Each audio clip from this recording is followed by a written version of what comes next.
All right, what's up guys? We're gonna do a little bit of a work vlog here today. Some more things I wanna get done with the shop. Preparing for vacation next week. So we've got a lot of videos to make to get us through that period where I won't be here. But fun fact, during that time that I'm gone, we're getting a big ass AC put in the warehouse finally so we can control the temperatures out here. But today we're gonna start by trying to fix this plug and not die.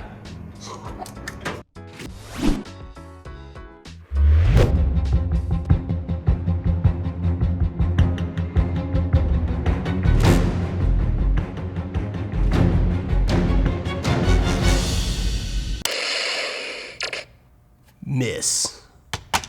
Aw, man, I wish there was a better way to play Warships. What are we gonna play on? A computer? I like boats! And apparently you haven't heard of World of Warships. And yeah, you play it on a computer. World of Warships is a free-to-play strategy game where you take command of some of the most iconic war vessels from World War I and World War II. Vessels like the HMS Hood, USS Missouri, or the ships that changed naval warfare forever, the Dreadnought class. Each ship is recreated using historical photos and 3D scans of the real vessel to ensure the most realistic detail possible. So real, in fact, you will swear you are on the ship itself. But we all know that the war is won in the sky, so that's why World of Warships features a completely revamped carrier playstyle where you get to take control of squadrons of aircraft performing bombing and torpedo runs to devastate your enemy. In fact, new players can start devastating their enemies by using offer code PLAYLANGLEY2019 to receive a free starter pack featuring the USS Langley aircraft carrier, 300 doubloons, 1 million credits, and 3 days of premium time. Now get out there and start putting some shells downrange, sailor. Yeah, this is so much fun! You sunk my ship. You can start having fun too by downloading World of Warships by using the link in the description below.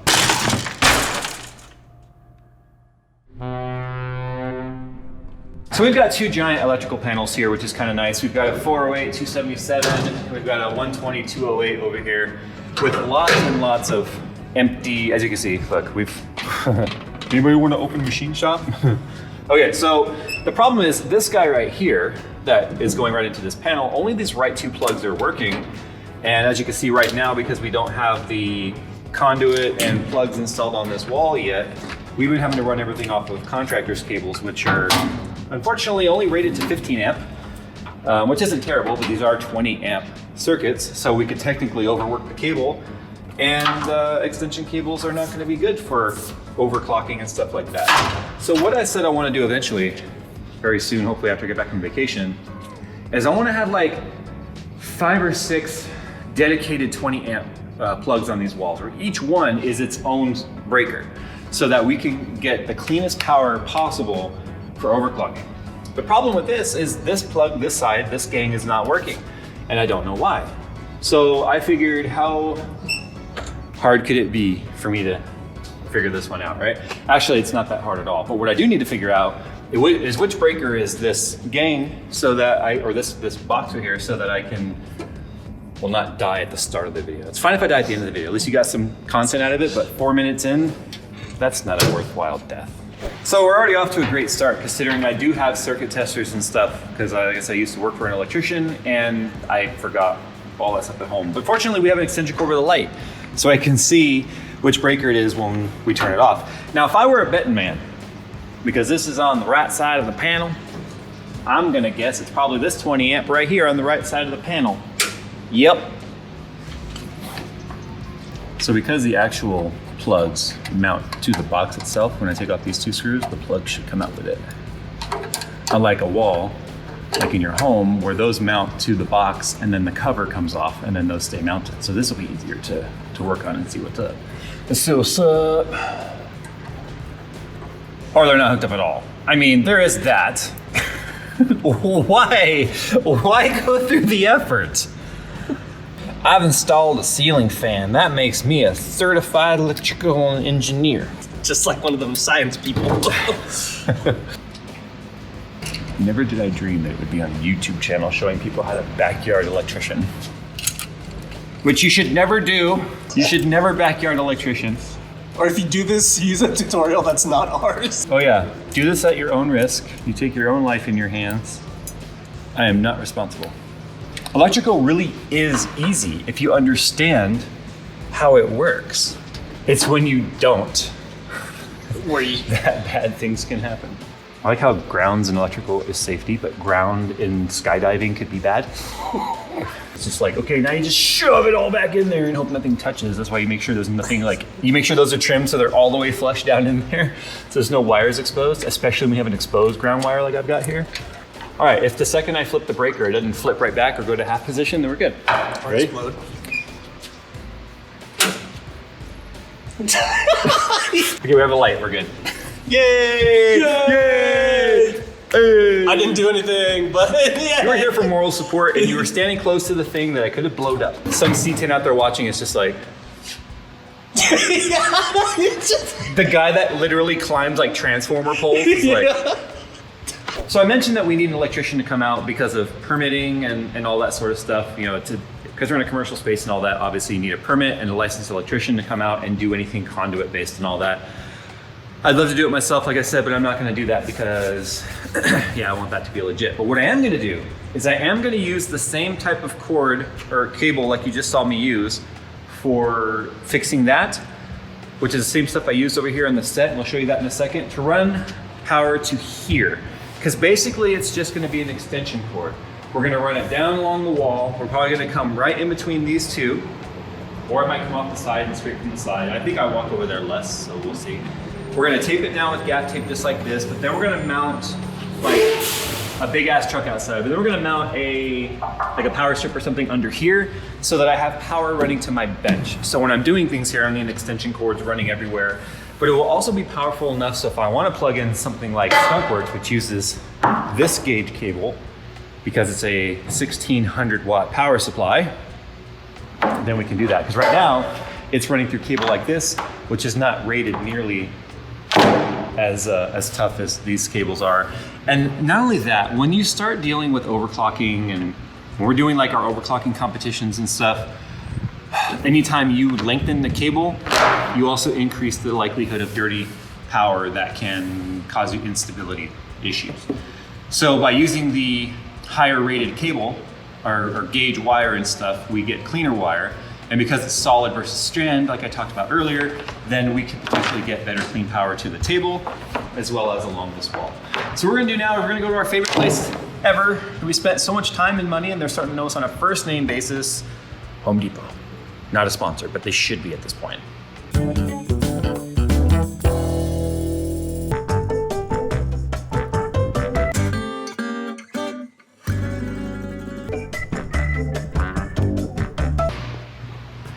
I know I said I didn't want to do a pegboard, but do you know why people do pegboards?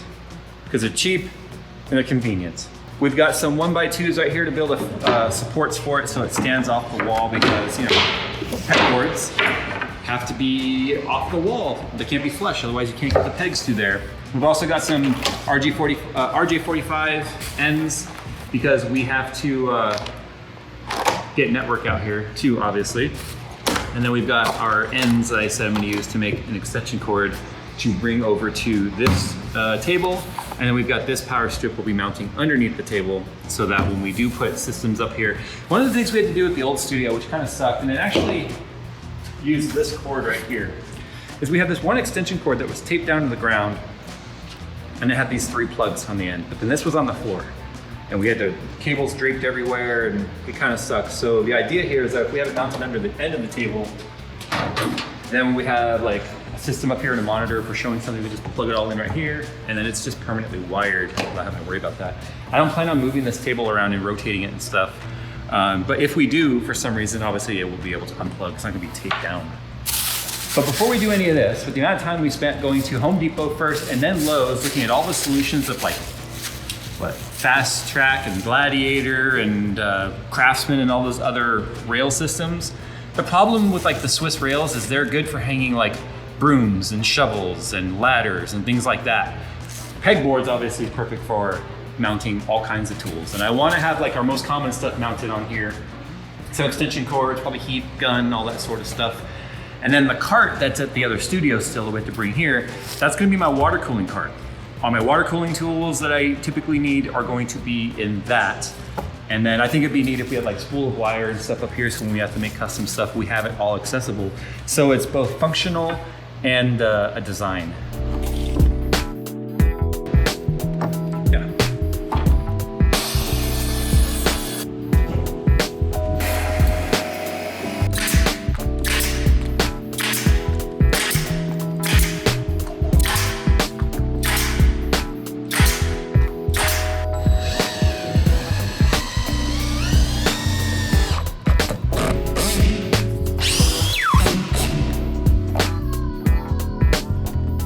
So this is interior grade power wire.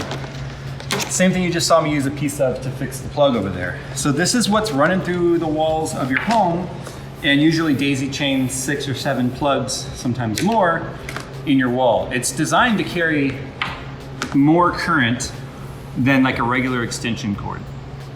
So I'm gonna make an extension cord out of this. And we're gonna be doing that using these guys right here. So you can actually use these to also repair the frayed cables you may have, things that are wearing out. Like if you've got any frayed cable showing at all on any sort of plug, that's dangerous, but you can use these ends to fix it. We are going to be connecting our neutral, because the fatter, you see how on the US plug anyway, you have grounded plugs. Obviously that big one down there is the ground. You've got the longer prong and the shorter prong. Well, that's the neutral, and then that's the power wire. So we are going to be wiring it up so that the white wire goes here, the black wire goes here, and the copper wire or green wire, depending on your setup, will go here. So the nice thing about these too is instead of being the kind of just grip on the side, it has the hole. Like you just shove it in the hole. Yeah. Our neutral here. First we gotta get this on there. This is our crimp at the end.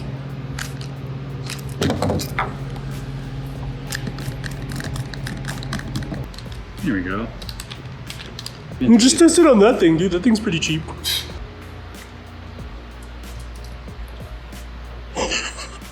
Tight.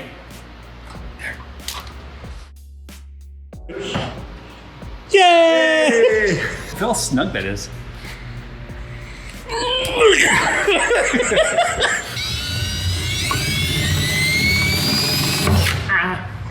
I almost lost a finger. That sounded so funny.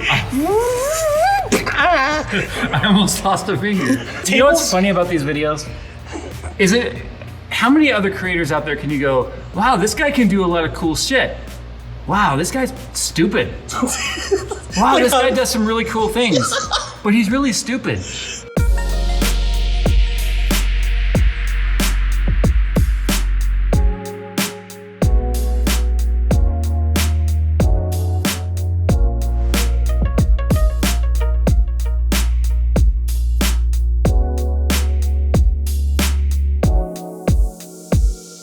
All right, so on the surface it might look like we didn't get much done. Jay, you built 2 stools and you fixed a plug and you built an extension cord and you hung a pegboard on the wall. Well, you'd be right, that's all we got done today, but it's something. We're just about to the point now to where we can start truly doing builds again in here. And I think the next project I wanna do in here is finally playing with that W3175X, which is that 24 core, 48 thread NVIDIA makes CPUs now. The Intel chip we've had for a while with our Dominus motherboard. Play around with some of the water cooling just to see what that many cores is like. Because when we got that chip, that was kind of monstrous. But now we hear about a potential epic CPU that has 64 cores and 128 threads, where Cinebench would be like pixel by pixel squares, but just doing all the work.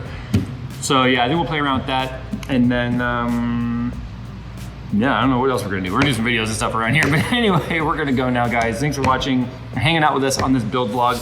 I know I said pegboards are overrated and everyone uses them, but I mean, I guess there's a reason why everyone uses them. And there's a reason why we're gonna outline where the tools go on there, just like everyone does too, so you can say we're copying whoever else does that. But that's why it's a standard. That's why you do it, because it works. Something like that. All right, guys, thanks for watching, and as always, we'll see you in the next one. I already apologize for the next one, whatever it is.